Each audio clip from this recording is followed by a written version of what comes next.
사춘기 시절, 그리고 20대와 30대, 그 시절 저는 무엇을 하고 있었을까요? 어쩌면 오늘 이야기는 누군가에게는 지나간 청춘을 떠올리게 하고 누군가에게는 지금 자기 이야기처럼 느껴질지도 모르겠습니다. 안녕하십니까. 삶의 전환이 필요한 중년 남자 비전입니다. 비폭력 전환을 줄여서 비전이라고 했습니다. 오늘은 흔들리면서 어른이 되어갔던 시간들이라는 주제로 이야기를 해볼까 합니다. 이 세상에서 가장 소중한 사람은 당신입니다. 당신을 응원합니다. 다 잘 될 거예요. 어디에도 속하지 못했던 아이. 제가 초등학교 5학년 무렵이었던 것 같네요. 그 시절 저희 집은 경제적으로 정말 어려웠던 것 같아요. 어머니는 삶의 어려움을 극복하기 위해 기도를 들어가셨고 집안 분위기는 늘 무거웠던 기억이 납니다. 그런데 제 입장에서는 그 상황 자체가 너무 낯설고 혼란스러웠어요. 동네에서도 마찬가지였죠. 여기 기웃, 저기 기웃. 친구들 사이에 있어도 왠지 혼자 떨어져 있는 느낌.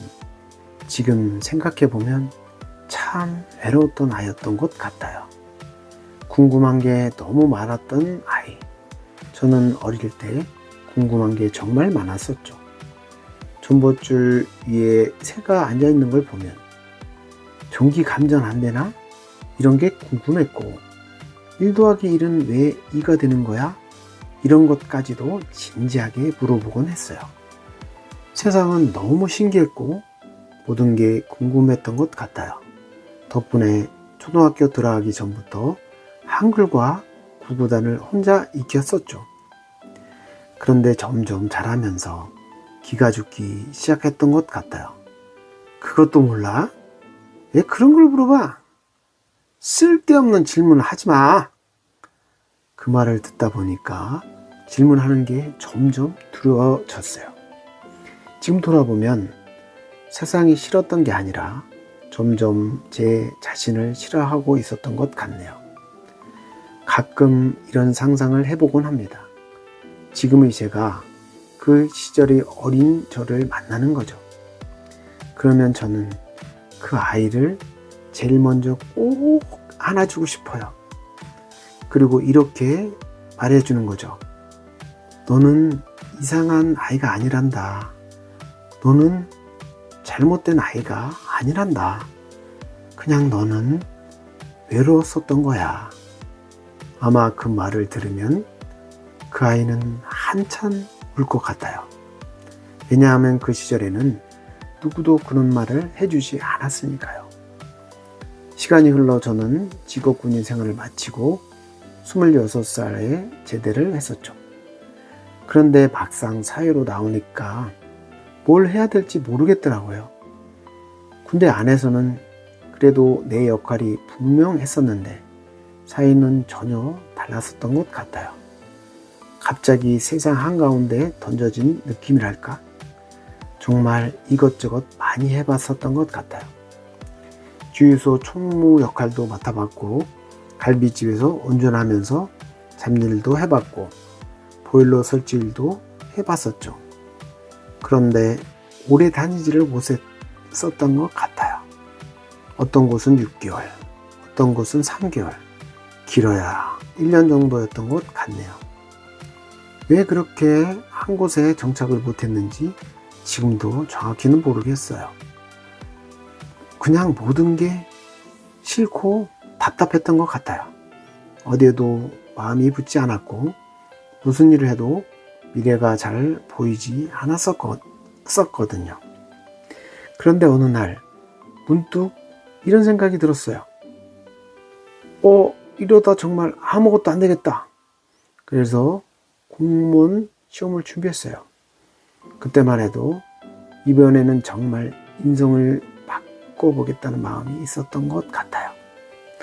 그리고 시험을 보기 시작했죠. 1차, 2차, 3차 생각보다 잘 풀렸어요. 소방공무원 시험에 붙는 건가? 희망이 생기기 시작했던 것 같아요. 그런데 마지막 5차에서 떨어졌어요. 가만히 돌아보면 1차부터 4차까지는 나름 정말 열심히 준비했었죠. 마지막 5차는 이 정도면 되겠지, 그런 안일함이 있었던 것 같네요. 결국 그렇게 소방 공무원 시험에서 떨어졌고 그 충격이 꽤 컸던 것 같아요. 다시 시험을 보려면 2년을 기다려야 했었죠. 처음에는 다시 도전해 보려고 했었죠. 그런데 시간이 지나면서 핑계가 생기기 시작했던 것 같아요. 시험 지역이 너무 멀다, 다음에 하지 뭐. 결국 시험 자체를 보지 않았어요. 그리고 시간이 흐르면서 나이 제한에 걸려 완전히 포기하게 됐죠. 지금 돌아보면 그때 가장 힘들었던 건 실패 자체보다 도전조차 하지 못했던 제 모습이었던 것 같아요. 점점 자신감을 잃어갔었던 것 같네요. 군 제대 후 저는 한 직장을 꾸준히 다니지 못했었죠. 그러다 보니까 점점 자신감이 떨어졌던 것 같아요. 여자친구도 만났었는데 마음 한편에서는 늘 주눅이 들어 있었어서요. 돈도 없고 미래도 없고 직장도 불안했으니까요. 지금 생각해보면 여자친구 입장에서는 참 답답한 사람이었을지도 모르겠어요. 그 시절에 저는 정말 술을 많이 마셨던 것 같아요. 일주일에 5일 이상은 마셨죠. 술 마시면 잠깐은 현실을 잊을 수 있었어요.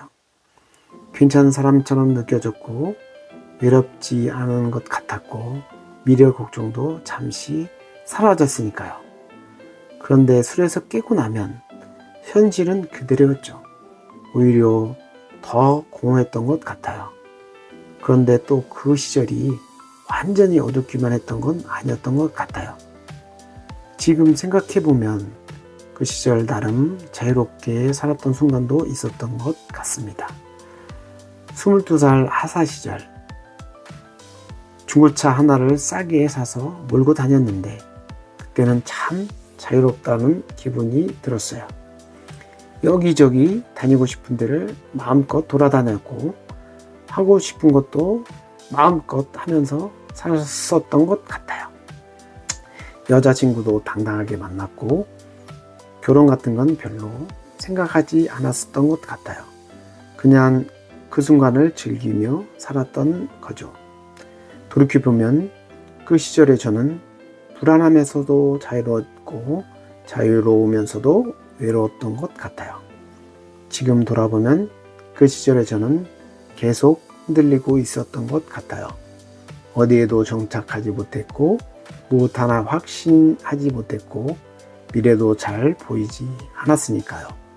그런데 또 한편으로는 그 흔들림 속에서 조금씩 제 삶의 방향을 찾고 있었던 건 아닌지 모르겠습니다.